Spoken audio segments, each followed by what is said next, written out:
89-шы сабақ. 89-й урок. Ақылды аң. Умный зверь. В задании 3А нужно послушать и прочитать текст и проверить свой прогноз во втором задании. Қасқырлар өте ақылды. Волки очень умные. Олар топтасып тіршілік етеді. Бірін-бірі қорғайды. Они живут группой, защищают друг друга.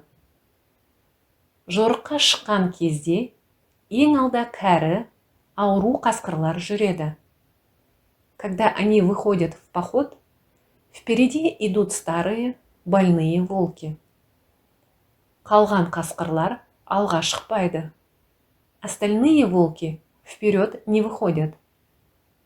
Осылайша, кәрі қасқырлар топтан қалып қоймайды. Так, старые волки не отстают от группы.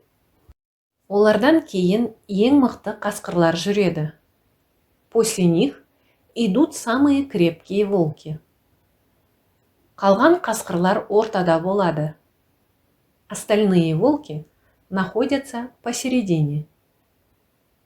Ал қатардың соңында тағы бір топ күшті қасқырлар жүреді. В конце ряда идет еще одна группа сильных волков. Ең соңында қасқырдың сырттаны жалғыз болады. Вожак волков идет один в самом конце. Ол топты бақылап жүреді. Он наблюдает за группой. Қасқырлар да табиғатқа пайдалы. Волки тоже полезны природе.